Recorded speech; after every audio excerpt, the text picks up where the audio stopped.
Welcome to the Ardan Labs podcast. Our special guest today is Ryan Ryke. Ryan, thank you for joining us today, man. Well, thank you. Thanks for having me. Can you give everybody the 2-minute spiel on what you're doing today? And keep it to today, because this is a podcast about your journey. I don't want to leak like too many details just yet, man. What we're doing today, CloudLife, my company, we have been working on mainly trying to help people save money in AWS lately. That's our what are we doing today? Always a lot of AI type work. So we've been playing in that space quite a bit. And then me personally, I'm working on, not just the adoption of AI, how we can start to leverage the tools and the tooling to help better serve our customers. So that's sort of our current big pushes in AWS. So what was the name of the company again? I missed that, right? Because I was joking around. Right. Our company I founded in 2014 is CloudLife Consulting. CloudLife Consulting. Yeah, we're an AWS partner. Man, so you're like one of the few people on the planet that can understand an AWS bill. It is quite challenging. Yeah, there's a lot of parts and components to the AWS bill, especially because they block a lot of different categories together. The infamous EC2 other and things like that. I've never run a production system in Amazon, so I've never had one of these bills personally, but I've heard horror stories over the years, and you've seen it now for like 11 years of just how almost impossible it is to understand where these costs are coming from. Yeah, I think, the twofold that really get people. One is just the cost creep, right? Like having things just accrue over time. Things like S3 buckets that sit there forever, CloudTrail logs, all these different logging mechanisms that just continue to build up, and people save them for years and years and years or forever. And so it creeps up quite a bit. And the second one is, somebody runs something they didn't quite mean to, or by accident, or, we had a customer that had $8,000 a day just by accident, no real value or anything like that. We caught it luckily early, but they had a day's bill because they turned on a server they shouldn't have. That's a tale as old as time. Right. That one right there. Yeah. I think everybody goes through that where they forgot to turn it off. Luckily, you remember the next day instead of after the weekend. That's like a tale. Like, I'm so paranoid about that with any cloud computing that if I do turn something on, I'm like paranoid to make sure I've turned it off. But at Ardan, we're mostly using Google for our stuff. And I love that Cloud Run product, dude. I don't know. I don't have to worry about that stuff I was just talking about this on Friday. It's like you heard me. I love that. Like, if nobody's using it, I mean, you have to engineer a little bit for it because remember, you're not running all the time. But damn, like, I don't worry about that. I do have some Google Cloud storage, but I feel like cloud storage is like the physical storage space everybody buys to put a piece of furniture in because they're going to use it again. And they realize like in 5 years, they could have bought all new furniture. It's still sitting over in storage. And they don't bother with it till they move, and then they have to move the storage. God, yeah. I will never buy storage unless it's a 2-month, maybe 3-month like stint. Other than that, I don't care how nice the furniture is, man. You're just going to pay for it like 10 times over. Yeah. That's funny. Luckily we've just kept getting bigger houses, and so we just accrue all the junk. Never had. Did you ever hear the George Carlton joke? George Carlton, that comedian, mainly from the 70s and 80s. He does a whole stint on stuff. You just buy a bigger house because you got more stuff. That's right. That's right. And then you buy stuff to fill the house. Yeah. And now you need another house because you got more stuff. All junk. Yeah, absolutely. What's funny is I have an app that uses some cloud storage from Google. They have different settings for it, right? So do you want it like available immediately? Are you willing to wait? Yada, yada, yada. And I say to my business partner one day, I'm like, dude, I don't know if I want to, I don't know how to set this because I don't know how much we're going to use it. He's like, I saw the bill last month, Bill. It's nothing. It's cheap. And my brain just remembered that because like the first couple of things is cheap, but I guess over time you accrue, we'll call it storage debt. And then it finally adds up, right? Like I'm imagining that's kind of what's happening to people. Storage is like one of those things too. People never know how to go back and organize it. Never let it just sits there and gets messier and bigger, and it's like turns into this boat anchor of documents and what have you. Especially when you talk about like user storage and things like that. Just cruft. Just what's mind constantly. blowing? I watch the kids on the mobile apps, whatever it is, TikTok, Instagram, and the amount of content that I'm seeing being produced every like 10 seconds, right?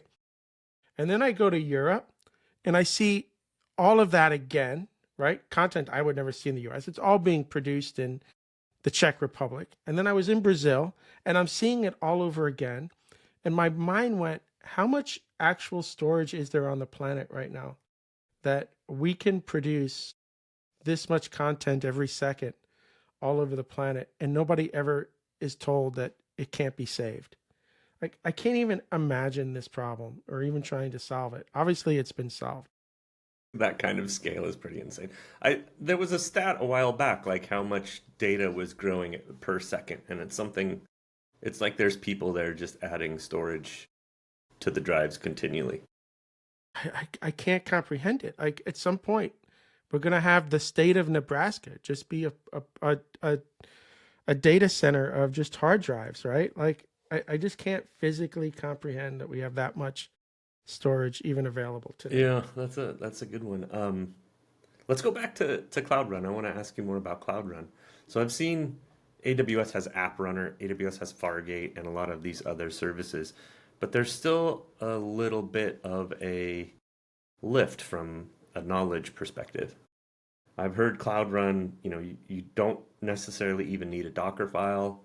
You can deploy straight from source. What's your experience been with We Cloud use Run? Docker for that. We just Mm-hmm. build an image and put it in the Google Cloud repository. And then the settings, it's like anything. I hate ops, dude. I just hate ops, right? But Mm-hmm.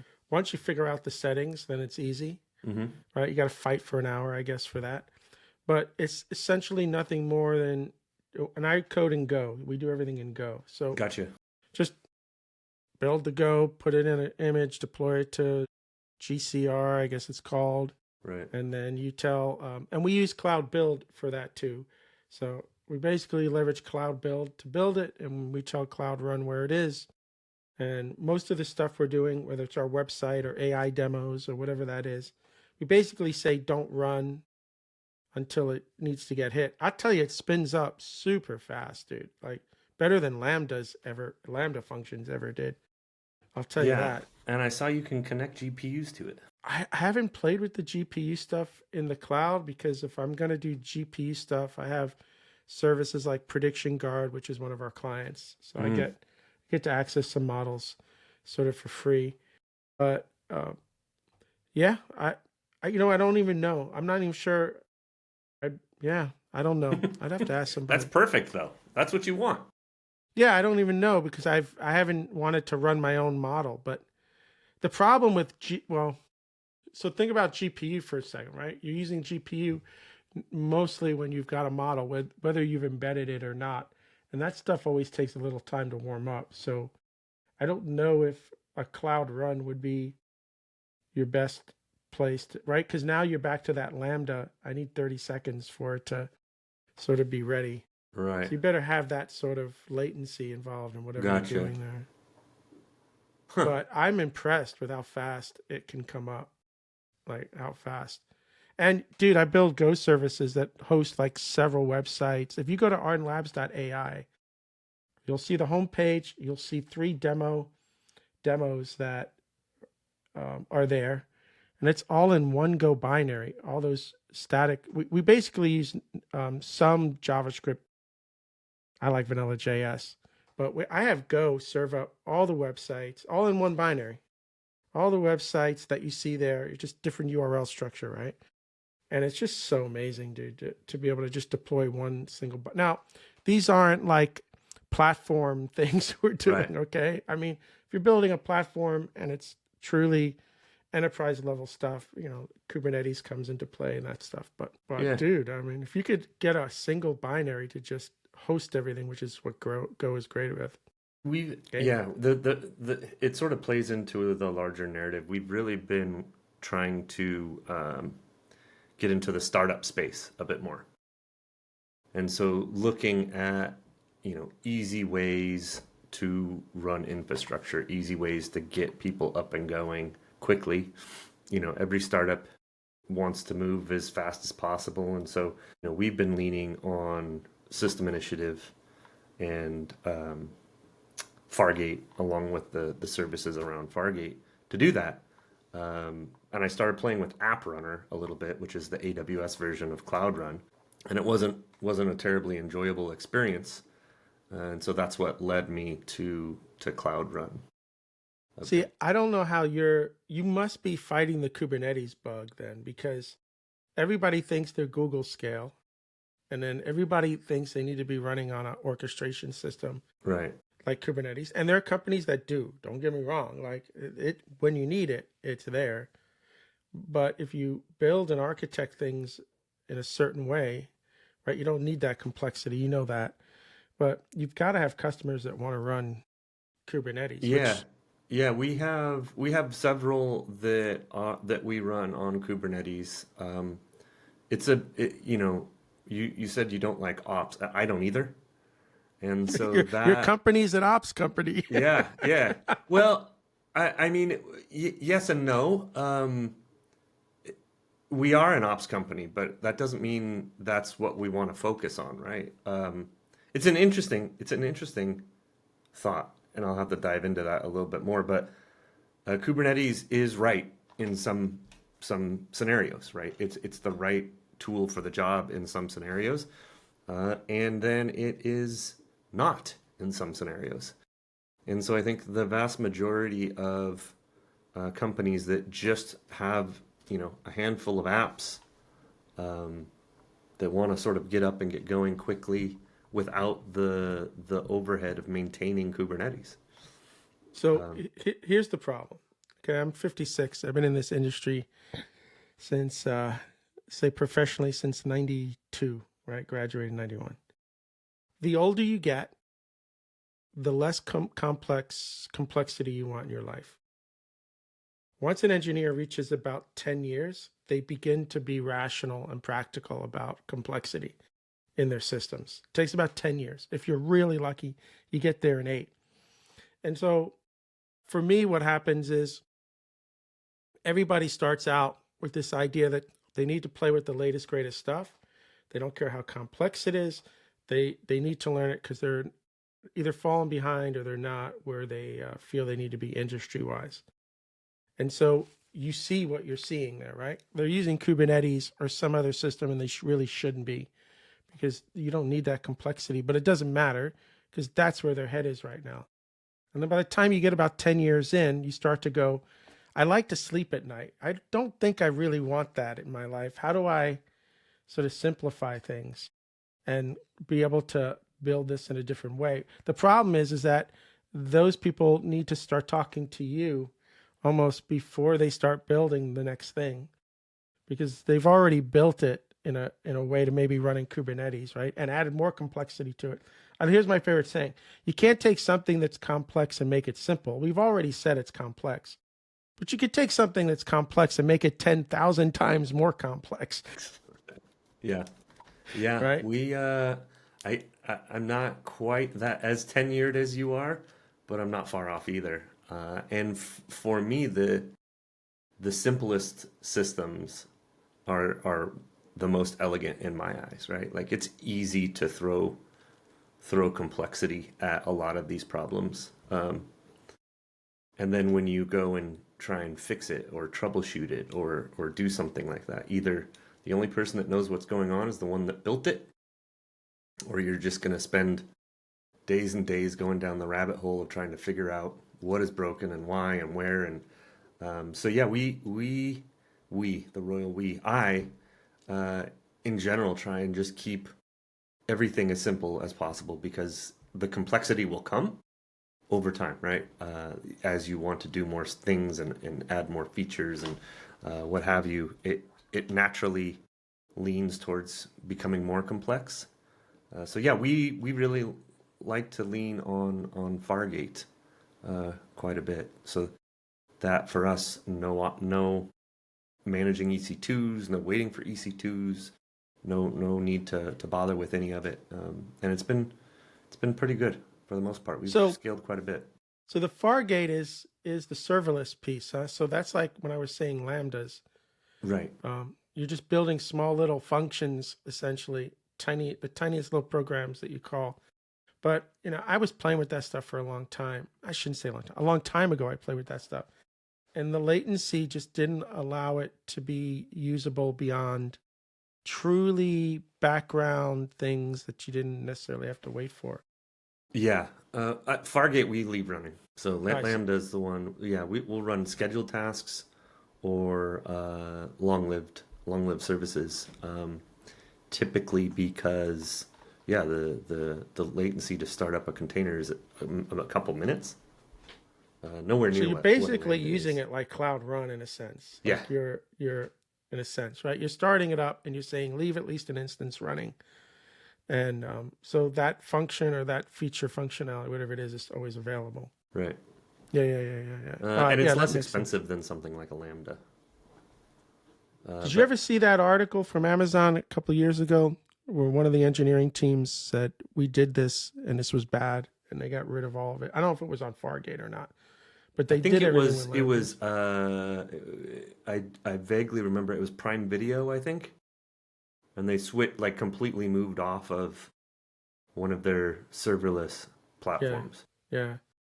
That was an amazing sort of wake-up call when even the Amazon engineers can't get their stuff, right? Like you work there and you still can't get it to perform at the level you need it at.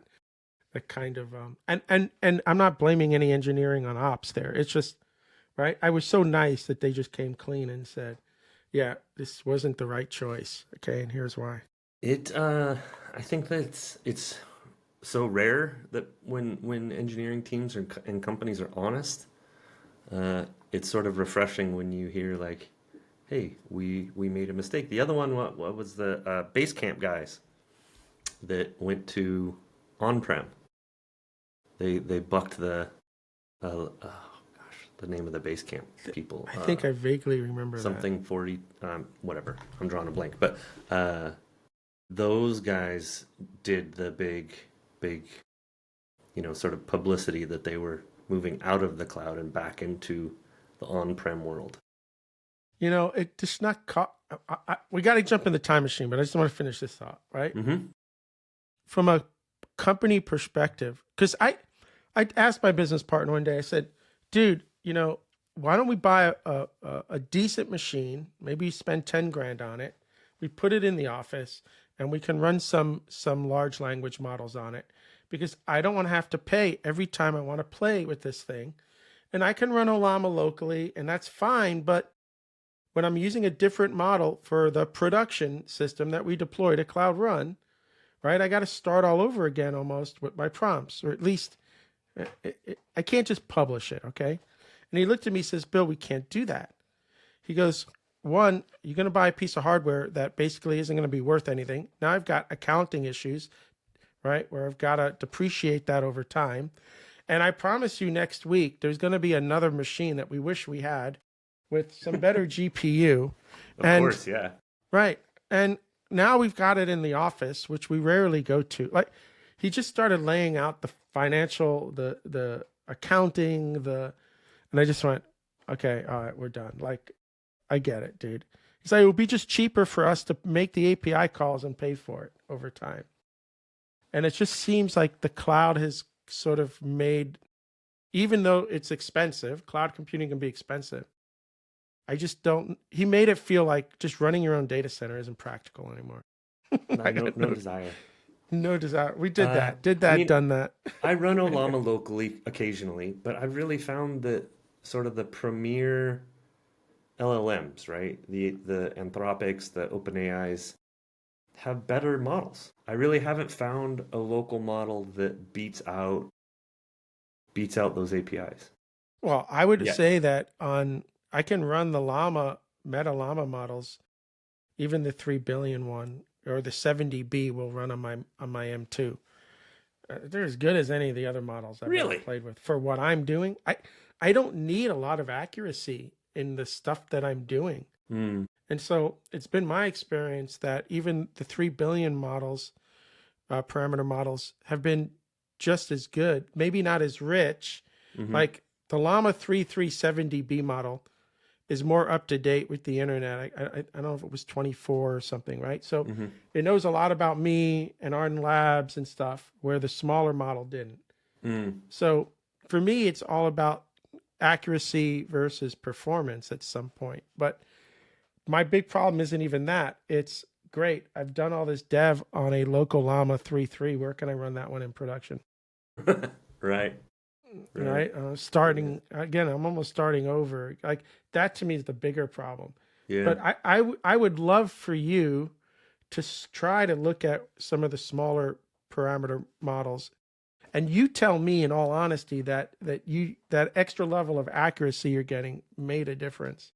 So, yeah, I guess I think, the tasks that I've been running Olama on and just bouncing between those models are generally coding.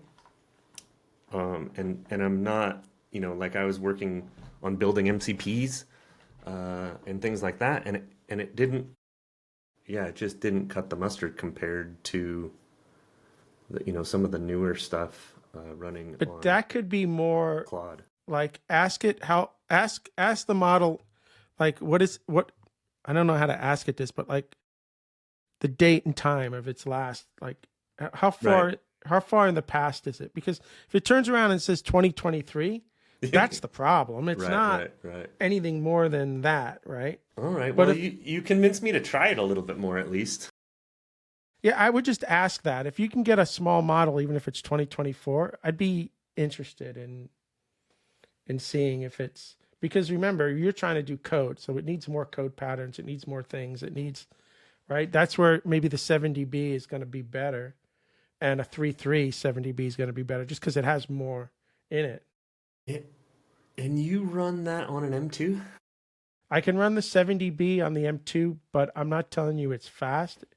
It can take anywhere from 5 to 10 seconds for it to respond, as opposed to the Llama 3.2 3 billion parameter, which is like instant, right? Gotcha. Yeah.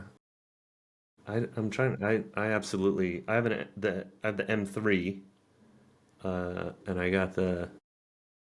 It has the shared memory, of course, and it Yeah, just but how much smokes memory you that got in that thing. machine? You got 64 gigs. oh, see, that's not, no, dude. My M2's got like 96. Oh, You need memory, man. You yeah. need some like. Well, that You ship go, sailed because I can't upgrade it. So no, you go buy the next M4 right now and next put time. 128 gigs. Go buy a box with a GPU in it, man, and just run that locally. Yeah. Well, I like my M3. It's really nice. I love my M2, but That Intel, I had the Intel before it, and that thing just sounded like an airplane. this is the first time I got the fan to run in this M2. I was running the Was a lump. 70B model. I was running the 70B model on a show, and suddenly Kevin was like, "Bill, your fan just turned on." I go, "Shh! I didn't even know this thing had a fan, man." Yeah. That was the first time I heard it on this one too. Yeah, it's wild. It's wild. That's funny. All right, let's do this. We're gonna get back to this, even though we spent almost a half an hour talking on this stuff. This Yeah, it's podcast fun. is really about you, man. I want to jump you in the time machine a little bit. So, a couple questions that I ask right off the top here. So, first question is, what year did you graduate high school, and where were you living? 97, Redondo Beach. No Beach. Is that California? Beach, California. Oh, Yeah. okay. It's a I grew beach up in New beach York, city. man. Oh, pretty polar opposite almost. Beach City, just south of LA. And I graduated high school in '87, so just 10 years there. Yeah. All right, now clear your mind, clear your head. Don't think too hard, Ryan. Okay, just clear your head. First memory that comes to you with you hacking on a computer. First memory. Well, that's easy. My dad brought home a 286, and we played this game called Castle. It's like MS-DOS. yeah, yeah, and it had all the little ASCII things. I play on the little arrow keys to move it around. How old? You remember roughly I how want old to you were? say, yeah, pretty young. I want to say 8, 9, Eight, maybe. 8, 9, 10. Okay, that's fair. That's Yeah, fair. Okay, it was that. that's fair. You know, it wasn't quite the Tandy, right? That a lot of people had like those Tandies, but it was pretty early. Like we were excited for like 8K of memory or something crazy like that. What did your dad do for a living that he brings his computer home? It's so funny. My dad did nothing even remotely that would require him to have a computer. He was like a graphic architectural designer, right? Okay. So he drew. He was on the tables, painting, drawing, that all the time, and then he was convinced he needed it for, you know, accounting or something like that, and they couldn't use it to save their lives. My dad or my mom could not use the computer, so they had a neighbor that basically made a GUI for them in MS-DOS, so they could use the arrow keys and click and not Oh click, my but press goodness. enter to go to the different places. So Was this a new computer? Do you remember, or maybe you just got it? You took it from work? no, he was self-employed. He Okay. got Oh, it. okay. So Okay. my aunt and uncle were in San Jose. My uncle worked for Sun Microsystems. Ah. Okay. He left Sun to start his own memory company. So he started a memory company in San Jose in Wow. the 80s. They did very, very well. That's who got him into thinking that he needed a computer. Gotcha. But like, Gotcha. he had memory boards that were like gigantic. And so yeah, so my dad got the computer. Of course, I liked games, and so I had friends with newer computers, and they'd play newer games and things like that. And I was constantly hacking on that thing, trying to get it to play games that were like for the 386. So Nice. I'd constantly try and Do you hack have the. siblings? Did you have to compete for that machine? My sister wasn't really interested in it. My older sister wasn't interested in it, and my younger brother was too young. So no, not really. Yeah. So And then I'd it break was it. like your I'd sure. break it all the time, and I'd have to fix it before my dad got home because I didn't want to get in trouble. And that's And the computer was in a public space, or like how yeah. long was it until you got it in your room? Is the question. I didn't get it in my room until uh, we had another friend that taught me how to build computers. And so that was when I got to keep the computer in my room when I built my own. I'll never forget. It's 120 megahertz. I was living high on the hog. Went, You're yeah, like caveman grunts. yeah. Oh yeah. There was a TRW, the aerospace company that's no longer there. It might be there. I don't know, but they had a swap meet, ham radio, computer part swap meet. And so I would go and buy all these secondhand parts, and that's how I built my first computer. Did you have a relationship at all with your uncle that had that hardware memory company? Did you have a Um, relationship with him at all? yeah, not particularly. He was, him being in San Jose and me being down in LA, there really wasn't a lot, and I was so young. I mean, we had a relationship, but I never really had an opportunity to, you know, talk to him about, what I do now or how that whole thing, like that computer is what sent me on this journey. Yeah. Yeah. It would have been nice at this point to, right? Because now you can have a really strong. Yeah. Sort of, and hear the history even behind what they were doing back then, which was Oh, insane. it was insane. I remember, and I probably have to go try and find it at some point. But they got, when memory was really expensive, they actually got held at gunpoint, uh, and had their whole warehouse robbed by this, Oh, like, I want to say it was like this Filipino mafia or something like that that went in. They got on 60 wow. Minutes. Wow. That's Yeah, crazy. they got on 60 Minutes because they got robbed. And then, like 3 or 4 years later, everything shipped offshore, and they just like That was it. that was it. They were The done. manufacturing went, yeah. Yeah, they sold the parts to somebody in South America, the machines and everything. But I remember watching like when they started to get the little, I don't know what, the DIMMs or whatever, the memory started getting compact. They had the little pick and place machine that would go there, and it's like a printer. Wow. It's like a conveyor belt. Watch all this stuff go. It's really, really cool. They did So modems for a little bit. Here at Ardan Labs, we believe in empowering companies to reach their full potential through innovative technology solutions. Trusted by small startups and Fortune 500 companies alike, we specialize in high-performance software consulting, training, staffing, development, and now AI. With over 14 years of experience, Ardan Labs has trained over 30,000 engineers and served over 1,000 companies worldwide. Whether you're mastering Go, Rust, Kubernetes, Terraform, or blockchain, we're your strategic partner for performance-grade solutions. Let's elevate your tech journey together. Reach out to Ardan Labs today.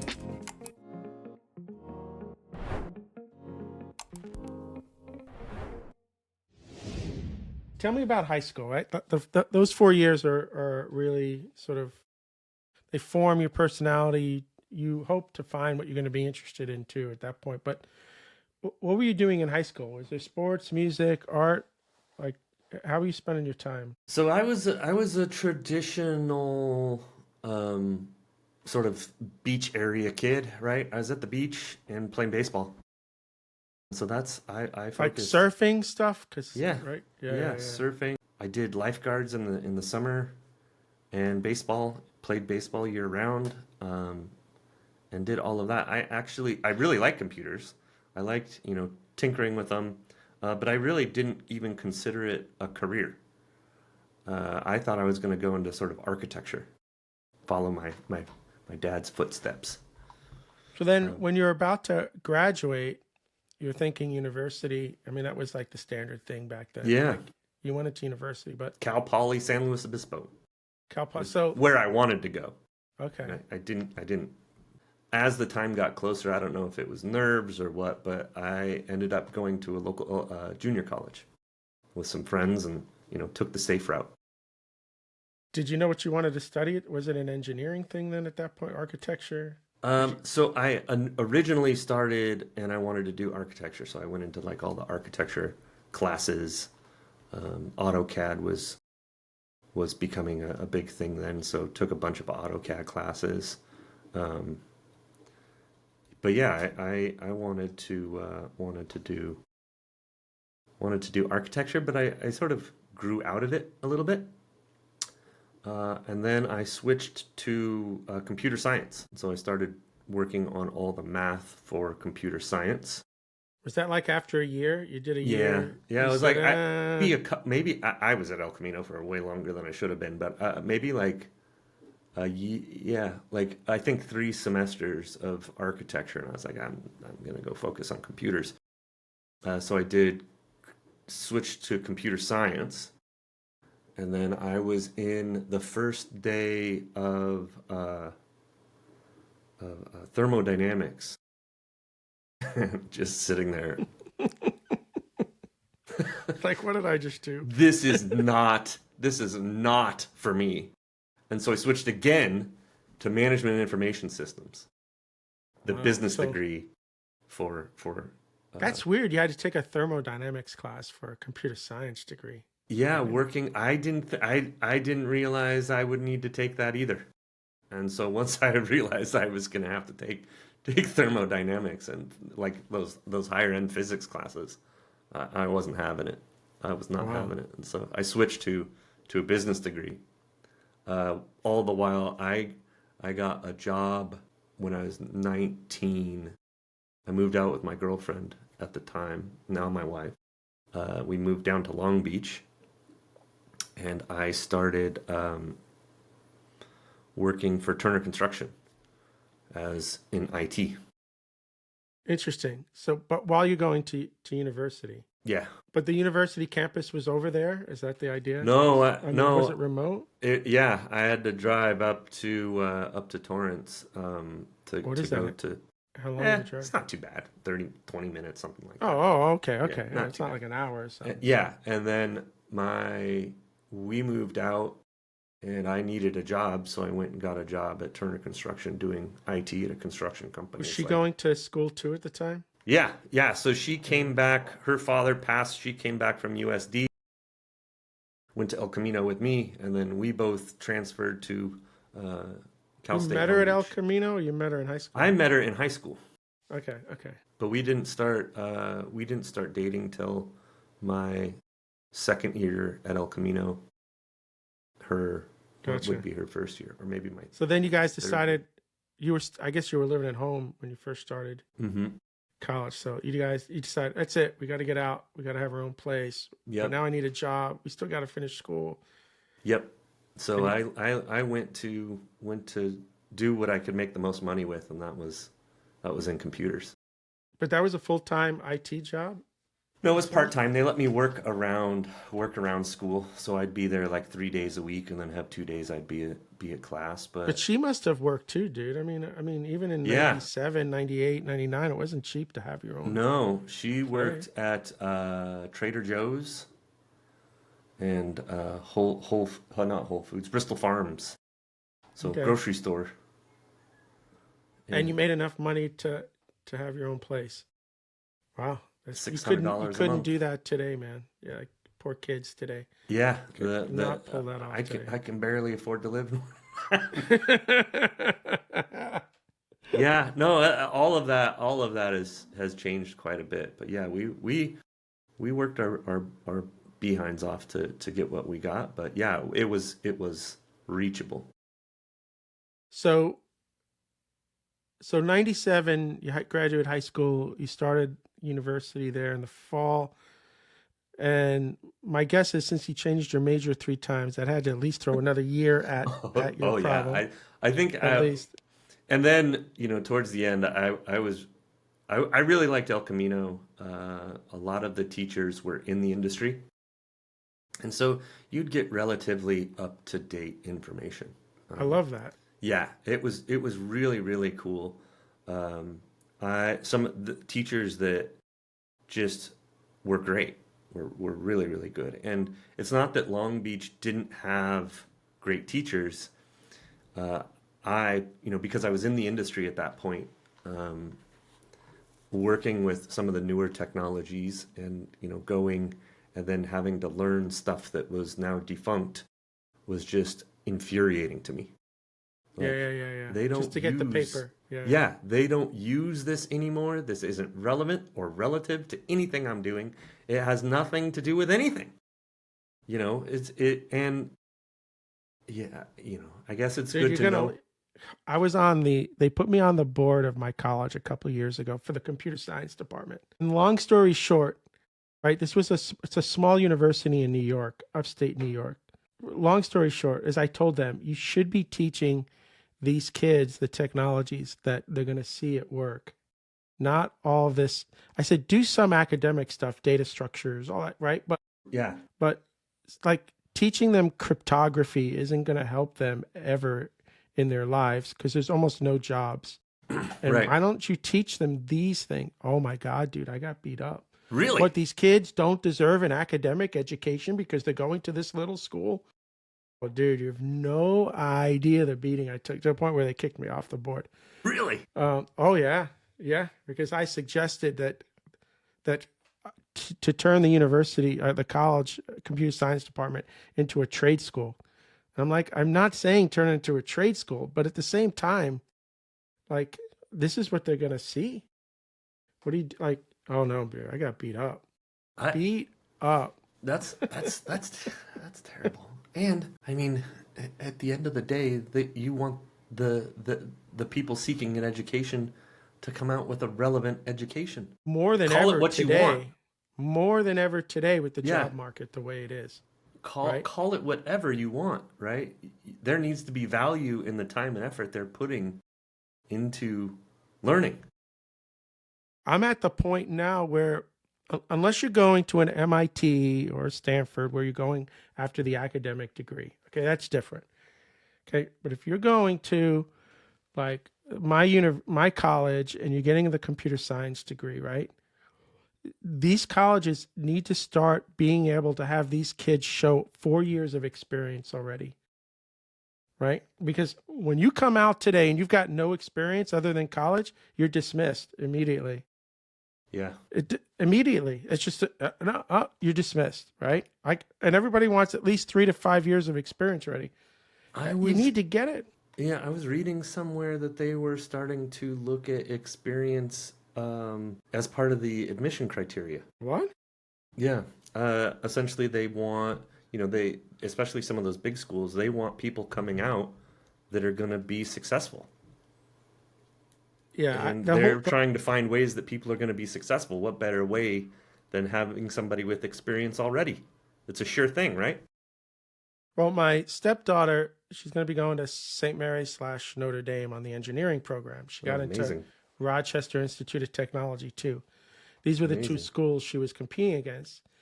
And the big thing for her was, well, am I going to get the industry experience while I'm there? Am I going to get the internships that are going to lead to jobs?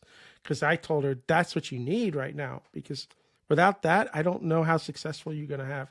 Even having Notre Dame on the resume, right? But if these universities can get you an industry as part of the education, then you have the experience already. So upstate New York, where from upstate New York are you? I grew up on Long Island, but I went to school at SUNY Potsdam. Oh, gotcha. Yeah, back in the late 80s where it was a really good computer science program at the time because it was still fairly new. Gotcha. Yeah, my in-laws are from Rochester. Okay. Yeah, I spent a little bit of time up in the upstate area. Yeah. And RIT there is an amazing school. I mean, it would have been a good choice for her. Yeah. To go there as well. It's a top sort of university for engineering. Yeah. Yeah. Yeah. So anyways, I wasn't super excited about Long Beach. And so I just, skipped classes. I'm working. Did you get the degrey at the end of the day? Oh, I did. It took me forever, but I did. Yeah. And your wife was, let's be honest, was she? She was a good supportive. student. Was she like pounding you at times? Like, hey Ryan, gotta get your shit together. Gotta get this thing done. No, because you were working and you were fine. Yeah. That's good. Yeah. Yeah, she got her degree in business finance. Boring to me, but yep. Well, she graduated before you, so then she got into industry, full-time industry before you. I mean, yeah. So how long were you with this company doing IT work? So I worked at Turner for 9 years. Wow. So you were there up until what, 2006? 2008. Okay. Right when the mortgage crisis happened, I got laid off. I started there in 99, all the way until 2008, almost to the day. It was crazy. But yeah, they had this big, huge layoff, and I got from there. But I worked my way up. At the end, I had 5 people reporting to me. I covered basically all the offices and all the job sites. So like 25 offices, 500 something people, from San Diego to Central California, and then out to Arizona and Nevada. So all the job sites, anytime a job site got set up, we'd go out and do all the infrastructure, set up all the connectivity, and then you must have had the users. You must have also been playing with tablets and that stuff at that point too, right? Just no tablets yet.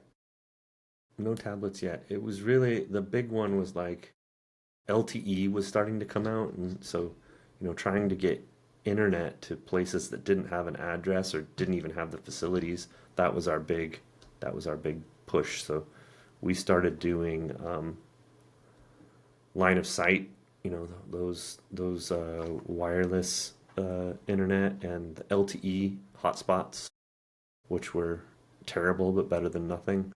Well, dude, in the late 90s, I worked for a company that had a VITAS. They were a hospice. They had a patient, one of the first electronic patient systems I'd ever seen. Gotcha. And they wanted these nurses to be able to go, they were home visits and record everything, but there's no internet at this time, right? Like, Yeah. it's not available. Right. So we had to build systems where the nurse had to plug in the tablet when they got home, so it would upload over their local, like, modem-based internet. But, Gotcha. they would forget to do that. And Right. like Users, they can't be trusted. it looked good on paper, right? Right. But it didn't work. And yeah, the moment you don't have connectivity, the complexity just goes through the roof.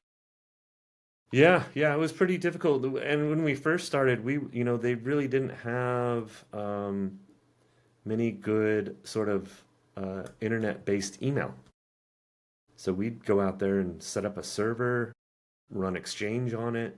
Where would you set up the server? In the trailer? Yeah, Like, in their on trailers. the property in the trailer. They would get just absolutely obliterated. They would be so full of dirt. And I guess they had ACs in those trailers, but Yeah. and the No, environment was not conducive. they would get just absolutely toasted. The equipment was just but then we got, I forget those old versions of Exchange, but I don't know if you've ever had to manage like a mail server, but those Exchange. I didn't, but I remember in these companies that you had the mail server in the data Those center. Exchange servers just absolutely got pounded with people trying to break into them all the time. It's just a constant nightmare. I hated every second of that. And then when you have to manage all of them, and that was before like TeamViewer wasn't really even a thing, or any sort of the good solid remote access was any good. So we'd drive, just constantly driving all over the southern part of California. Yeah, but you made it work. People don't remember that everything was still fairly new and primitive, and we wanted these things. We knew what we wanted in the field. We knew the convenience. Right. So you really it was a massive integration patching game of just trying to get things running, right? Like, yeah, it's amazing. Like today, you don't have these issues, right? You just don't have these issues. I mean, when BlackBerry came out, it was like the coolest thing ever. The BlackBerry, man, I love my BlackBerry. The little scroll wheel on the side. I think I had one, and I just thought it was like a big PDA, right? Like personal, what do they call them? Data assistant. Yeah. Assistant. I had those. I was always faster on paper, so I never used it anyway. Really? Right. I would go to the copy machine where people were wasting paper because they print the wrong stuff out. I still do this to this day, man. Right. In my house, I'd rip that paper in half because it wasn't double-sided printing. Right. And I'd have a stack of paper on my desk, and I would just write everything every day. This is what I had to do. It was 10 times faster than any sort of PDA or today I use the Notes app, which is nice because I get it on both my phone and stuff, right? Yeah. And it's bare bones. It's like I'm writing on a piece of paper. Yeah. It was just, the paper was always still faster. Yeah. I think I took after my dad in that sense. Like I always liked the gadgets. I'm still hooked on gadgets, but I bounced around between like the Windows phone, which was awful, then Android, and then I landed I got an iPad when the iPad first came out, and then I landed solidly in the Mac ecosystem, or Apple ecosystem rather. But now I've been in it so long, it's like I'm not leaving. Yeah, I think the Apple iPhone and everything has been a better experience than the Android stuff, except for one app, which I don't run anymore, but I swear they had an intern write it. That was the iTunes app. I don't know what happened there. Okay. It's like, yeah, I'm not an iTunes fan either. They had a summer intern one day come in and build something, because that was the most unusable, that aged me because you would need it to update the phone. You would need it to sync things. It always sucked. Oh my God. I swear, like, I don't know what happened because everything else just worked. And then it was iTunes. Yeah, I'd have to agree there. Yeah, the iTunes app, I couldn't go with that one. No, man. So you're there for like 10 years, Nan. He said it's now 2008. Yeah. I had a company that my first startup started in 2004, 2008, buried it too. All the money dried up. So I think we've told this story before, but anybody that had any sort of money being backed by the stock market, which was almost all companies and all startups, overnight, your line of credit was blocked. Yeah. I had money one morning. The next morning, I had no money. Everything was taken away from everybody. And so everything stopped. Payrolls couldn't be paid anymore. Investments were gone.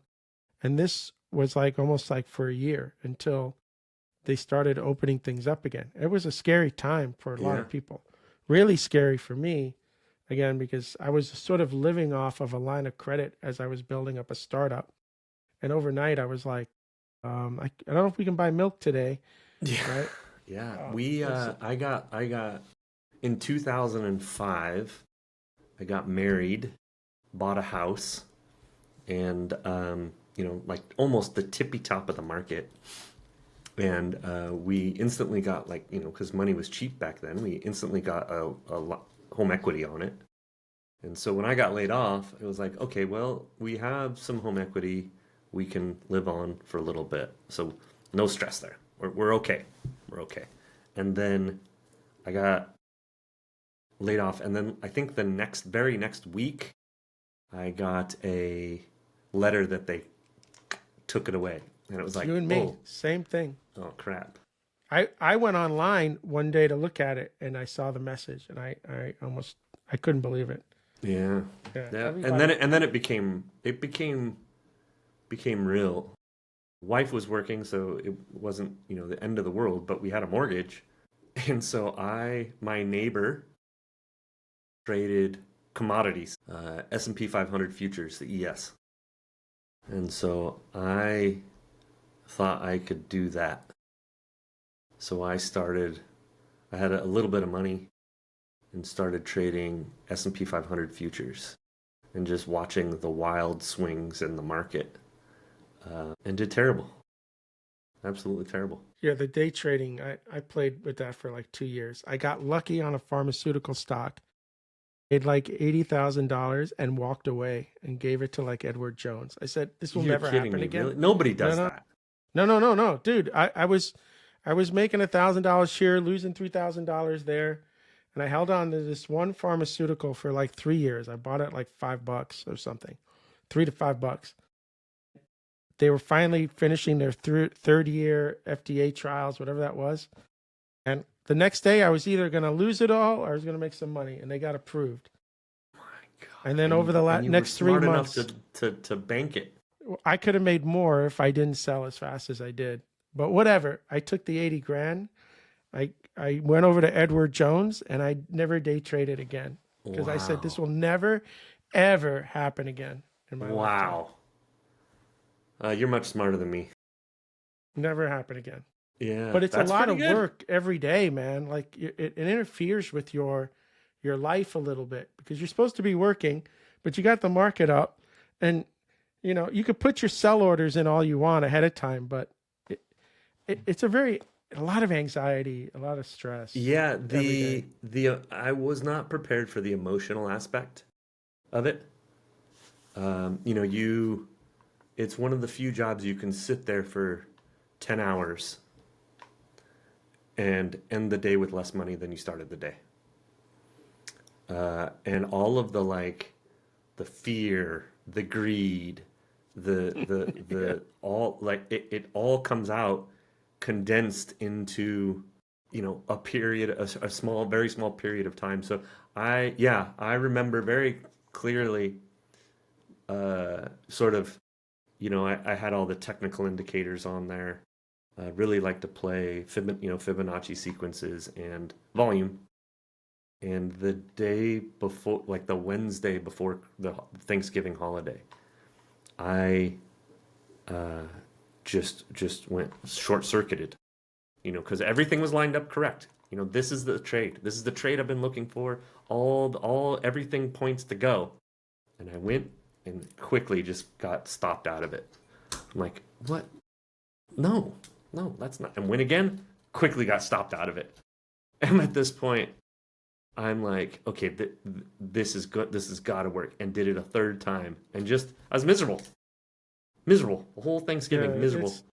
And just because I was convinced that the market was wrong and I was right. And it very much humbled me. Well, I had a simple thing that I did. I had to buy at least 1,000 shares of something, which really limited me because I could only buy anything that was like $5 to $10. Okay, Right. That's all the cash I had. And the moment it went up 1 point, I'd sell it. That's it. I make $1,000. That's all I needed, right? And at the end of like 2 years, I broke even minus that one stock that I just kept because of the trials that they were in. And I come to the realization. If it went down, what would you do? I have to hold it. I'd have only a couple times You become an did investor. I take a loss. Only a couple of times. The only time I take a loss on a stock is because I saw another one getting ready to move. Like if you just looked at what the main traders were playing that week or that month, because I just needed a stock to move 1 point in my system. Right. And so I would watch, and suddenly you'd start seeing a stock do this. And I knew that the industry players were playing with it. Right. And then I would jump. I wasn't trying to make interest. I was just looking for that one stock for the next month that's going to do this a couple of times. And of course, there were a couple of times where you'd lose the point or two, but I would lose it because I would try to get it. But at the end of the day, look, if I could only buy $5 to $10 stocks, because that's all the cash I had, I wasn't making any. Right. I was breaking even, but I'm not making any real money, dude. Like I could do better. Right. Right. Yeah. So either I'm doing it now for fun, which it wasn't, or that was now, if I could buy those stocks and I had $100,000 budget, that would have been more interesting. Right. But that's not where I was at the time. Right. Like, and a $10,000 investment at the time was scary for me. Yeah. I didn't mind the $5,000 investment, but the 10,000 got a little scary, right? That's why I moved away from commodities, because they were there's no buying and holding, right? Because you have ticks, and the ticks are basically $12.50 a tick, $50 a point, and so things move very quickly. Lots of money moving very quickly, and that's just one contract. You trade several contracts. And it can be, it's too much for me. That was, and the shorting. And you can't hold, right? There's no like, oh, I made a wrong decision, but it'll be right tomorrow. No, you could lose tens of thousands of dollars. Like I wouldn't be able to sleep. I would be a basket case if I tried to hold it overnight. So I traded commodities. Not. Just realized that wasn't a thing, especially when you're trying to make a living off of it. Just wasn't my thing. And so I think I did that by next spring. So I got laid off in like fall. By the next spring, I got a call from a former contractor that sold me printers at Turner. They sold me like Toshiba printers or whatever. Yeah, the big ones. Mm-hmm. Yeah. And I went and worked. They started a new company. I went and worked for them doing IT work for customers. So I was on the opposite side of the table. Instead of consuming, I was delivering. They had me run the phone division. We sold phones, Toshiba, back when people had desk phones. Yeah. Sold Toshiba phones, and so I had a bunch of people working for me servicing phone systems and call centers and stuff like that were heavily doctors' offices, all, you name it. So I did that. That was the big thing when you worked back then, that they gave you an office and you had your own phone. and your own Right. like extension. That was like you were like moving up in the You world when made you it. had the phone. Especially when you had your own number, a direct Yeah. number. Yeah, Yeah, there's next it level, would. man. Yeah, so we did that. We did low voltage cabling, so I learned how to do like takeoffs of plans to do estimates and all that sort of junk. And And how long were you there for? I was there Like for 2009. 2009. I started in 2009. I was there for 5 years. Wow. 2014 is when Okay. I started my company. And so talk about that transition because it looks like you had a decent job there. I mean, I did. you were working. I mean, at the end of the day, VoIP is now coming into play, right? Like Yeah. you're learning all the So new stuff. there was, we had an aerospace company, Southern California, big aerospace area, and I was helping them with their servers and their ERP system. And Which ERP were they using? Epicor. I hadn't even heard of that one. Epicor, dude. I did some PeopleSoft back in like the late 90s. Yeah. I wanted to PeopleSoft shoot was- myself, man. Yeah, we did Epicor. When I first started at Turner, they did not an ERP, but they had their networking was Banyan Binds. Yeah, that I've heard. We did Banyan. Yeah, so they were there that manufacturing plant, so like all the CNC machines and all that sort of stuff. And they'd been there forever. They had one machine. They had two plants, one in Gardena here local and one in Wichita. And every morning at 2 a.m., they had like swing shifts. And so this guy would come in, start his shift and turn on his machine. And the machine was super old, would power surge the whole building. Wow. And so they had all their stuff in their on-prem data center and it would power surge all of the machines. So they would all go into a shutdown every day. Every day? They Every didn't day, think 2 about a.m. putting that on its own circuit at some point? They were maxed out with how much power was on their amperage, and it would surge the whole building, everything. And they just knew that, and they Yeah. lit a candle every morning. Yeah. And so I would get a call at 2 a.m. every morning, and I'm calling them like, we need different batteries, we need something, right? Get new power, and that of course was like backlogged by the permitting system, and they're pulling hundreds and hundreds of amps off the pole, so it's not like it's Joe Schmo electrician can come and wire in a new circuit or multiple circuits. It was a couple of racks worth of equipment. And so I was like, I've heard about the cloud. Let me go and figure this out, because what better scenario? Yeah. And so they were ITAR compliant, which is International Trade in Arms Regulation. It's basically, they don't want... That one I've never heard of. U.S. doesn't want any weapons to go out of the country, right?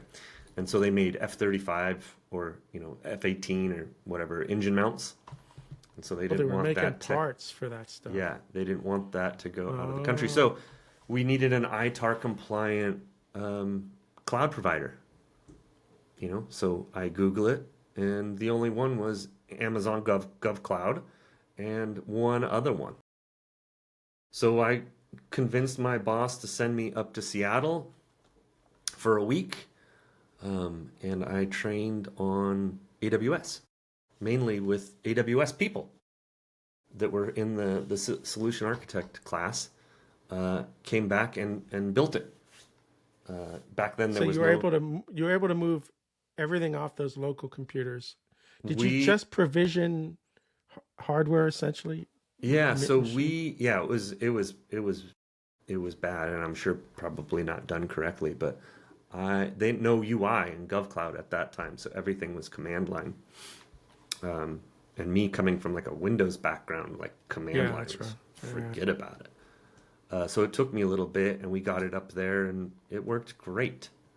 But they never moved it. What? They never moved it. they kept it there. They Wow. didn't, you know, it was back in the day where you were having conversations with people about the cloud, right? Like, oh, my data's up there, I'm never gonna get it. You know, it wasn't like the benefits of the cloud weren't fully, you know, sort of But you accepted did all at that this moment. work to prove that it would work, And it did. You got some of the machines. What No, was like at we least on ran the- a test, right? So like a pilot. So we built it out. I built out all the machines, you know, four sort of clustered Epicor servers with all the stuff. We did a pilot. It was everybody was happy with it. but they were still too afraid to They were still just too afraid. flip. Yeah, still too afraid to do it.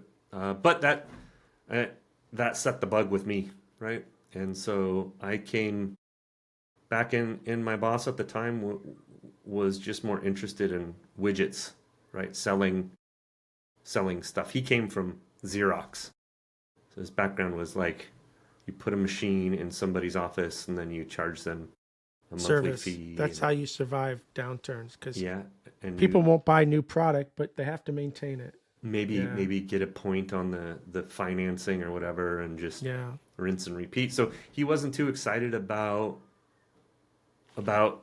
stuff that didn't carry interest. Wasn't too super excited about it. Fall of 2013, the company got okay. We got up to like 10 million in revenue, and every year we did the dance like, oh, your numbers aren't good enough this year, so you know, no bonus for you. And meanwhile, I was absolutely, you know, he wanted to do all the different divisions. So we had like a coffee division, copier division. I ran the IT, phones, and cabling divisions. You know, so we had all these different divisions, and I absolutely smoked them. Everybody else, every time. And so it was Christmas 2013, and I was like, you know what? If I'm going to work any harder, I'm going to do it for myself. I'm working weekends. I'm working nights. I'm not making any more. Why not do it myself? I like doing cloud stuff. And so when I started... Yeah, but now, okay, so it's easy to say, let's just do it ourselves. But Yeah. now you need a client. You got to get this company, let's say, to agree to get you off salary and to get you on a B2B billing sort of cycle. Unless this isn't... Yeah. I had no customers. I had no prospects. I had nothing. At that point, we had one kid, sold the house, took the equity, you know, because we bought in 2015. So by the time we got to 2013, we were almost back to even. So we pulled a little bit of equity out of there, and just went for it. So how do you get the first customer? Well, first you got to tell this guy or this company, I quit. I'm starting my own. Yeah. How did that conversation go? Terrible. He thought I was going to be there for the rest of my life, but you know, so I thought I was going to do all different kinds of cloud stuff, like some cloud backups and cloud phone systems and Gmail workspaces licenses and all of that sort of stuff. And I hated it. I was really questioning some of my decisions I've made in life, right? I hated it. It was so terrible. And, you know, like trying to sell somebody phone service is just, it's not fun. It's so commoditized. It's not fun. It's like, you know, you can work your butt off and somebody else tomorrow walks through the door. And it's like trying to sell a website. Somebody's there, they'll do it for $300. You just can't make. Yeah. And then the pain you go through. Oh yeah. Just yeah. There's no money in it. I absolutely hated it. I think I sold one Google license to my neighbor who wanted his own email. And so but the company you were at wasn't interested in hiring you in your new company. No, he really didn't want anything to do with me after I told him I was going to leave. And he went and hired people that were all terrible. It's one of those pay peanuts, get monkeys type scenario, right? Yeah. And so one of the days I said, you know what? I'm not going to sell phones or anything like that anymore. I am going to work on AWS. And so I went to Upwork. Okay. So you went back to work No. I gotta, said I'm just no phone systems, no Google Suites, just AWS because that's what I like to do. So I went to Upwork and created a profile there. oh, okay. And started applying for jobs and got Nice. none. Yeah. Got zero. That whole RFP process, even we hired companies to help us. Uh-huh. And we've come close, like second place. But there's an art to that whole sort of process too. Like we don't have time to talk, but that stuff's not easy, man. Yeah. So I started it's Upwork, so everybody looks at price. And so I just started at $30 an hour building AWS stuff for people. And then I had enough work that I could raise my rate. I raised it to $50 and then $70. And then just slowly met more people, met more customers. Yeah, at that point, the leads weren't coming in from Upwork. They were coming in. So I was still, I'll still go to Upwork sometimes and look to bring in some business. It's generally not the greatest, but it took me, what happened was I got a job for another AWS partner, and then there was I had so much work that I didn't even bother on Upwork anymore.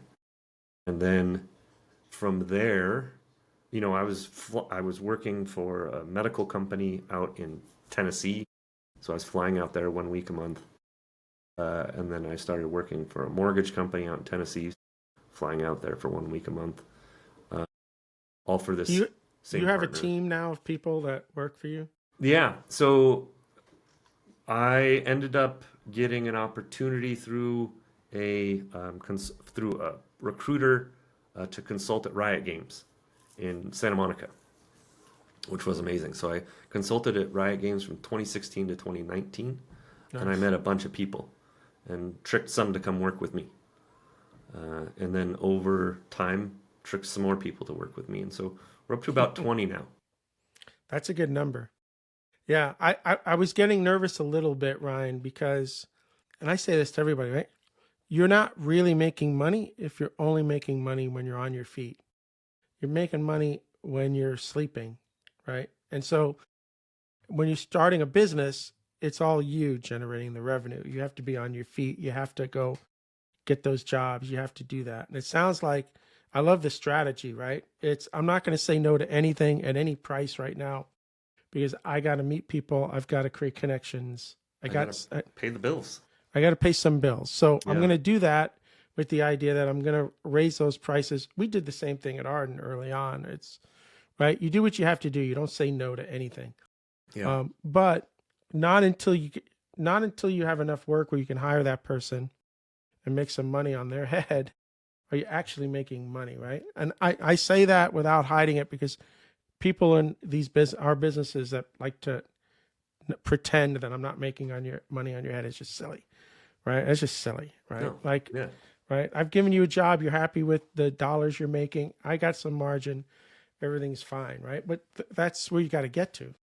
Yeah, it's and I think even for me, my understanding of the business has evolved. And I call it, trading money for time. And if you're just trading money for time, it's not infinitely scalable, right? And so you need to be able to do that. And, so we just got more time to trade, right?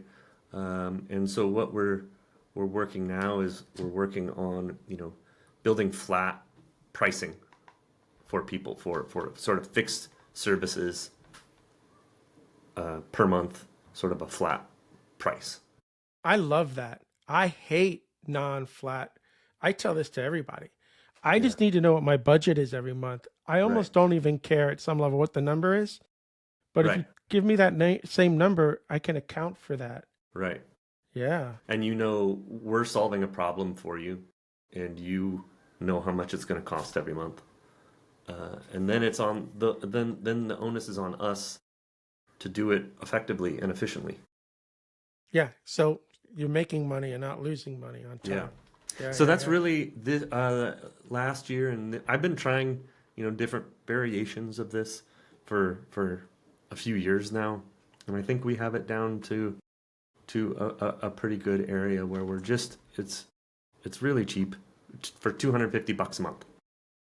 We'll manage your cost and your security and your availability. That's so now I'm curious. The people that you've hired to help you with this, are they living in the States? Are you getting people from, say, Latin America? Like, because we are US based. 100%. I have one contractor that I met when he was with me at Riot, who's been to places like Hulu and Nike, and that moved to Panama. And I have one contractor that lives in Poland that I needed for longer than the sort of US working day coverage. Other than that, everybody is US based. Wow. That's pretty good. Yeah, and it's expensive. I'm not making, we're not really pushing the margins that some of the larger, or maybe not even larger, some of the offshore partners. But I would argue that our product is definitely more, our product being our people, is definitely more consistent. But I love how over time, I think this is so important, right? Like over time, if you're a company that's doing the right thing by their customers, people are going to talk about that. And that's when you're going to get those customers where you can charge more because you already have the reputation to sort of do that. Yeah. But you got to get there. You don't get there overnight. I mean, it's a process. I still have my first customer from Upwork. Really? Wow, dude. That's like usually in our business, if you can keep a client for 2 years, you've done really well. 3, it's amazing. 4 is almost unheard of. Yeah. Wow. They started 6 months before I did. And I've helped them build up their company, and now they're looking at a $35 million or something crazy like that exit. Nice, dude. Yeah. And those are all relationships that you're going to have in the future, because a lot of times if you have an exit like that, they don't want to just sit at home and play golf. They want to start another business, man. Right. Yeah. Right. Oh, and, yeah. And you're there. A lot of our business, a lot of our best business is return business. Somebody goes to a different place and they bring us in. We have kept a lot of our customers for an extended period of time, and now we're hustling. I have somebody that just works on AWS IQ, which is the Amazon version of Upwork, and we bring in $250 a month customers. But I mean, in your story, bro, you took, and your wife incredibly supportive. You took some real risks there. I mean, even like dipping back into the house after the experience you had of dipping back into the house. Like when I started my second business, I literally told my business partner, I am not going in debt like that ever again. Yeah. So if we can't manage cash, I took my last $10,000 to start Ardan. Right. Luckily, I got that back in like 3 months. But yeah, I said, I'm not doing the whole line of credit thing again. Plus, I couldn't even have done it. I was still really deep in the hole. But I said, I'm never doing that again, ever. Like if we can't manage it on cash flow, I'm done. I lucked out with an incredibly, and still is incredibly supportive wife. When I first started, I had no customers, so I would just do things that I was interested in and write a blog on it. And I started the blog called It's a Cloud Life, is like a play on words, like thug life, And so I couldn't get the Cloud Life site because the guy wants, $20,000 or something crazy like that for that site. But I just started blogging, and then I would go apply to jobs. We were talking the RFP, apply to jobs. And I would have already written a blog post on how to do their problem. Nice. So I would say, hey, you don't need to hire anybody. Just go follow these steps. And they would respond with, hey, you're hired. Yeah, because they don't want to do it. They want somebody that can do it, of course. Right. Right. Yeah. And so That's that's cool. really, Wow, yeah, what that's a how, strategy. Yeah, yeah, what a strategy. like I'll just give it to you. And yeah, so we really do that too. We do free work. We do, it's we're good people, and once you know that, then you'll want to stick around. Yeah, I believe in karma, man. I really, really do. If you do the right thing and you're moral and ethical and you treat people the right way, it comes back tenfold. Yeah. It really does. You can't have a short-term view of business. Everything has to be at a long view marathon, sort of like planting the seeds.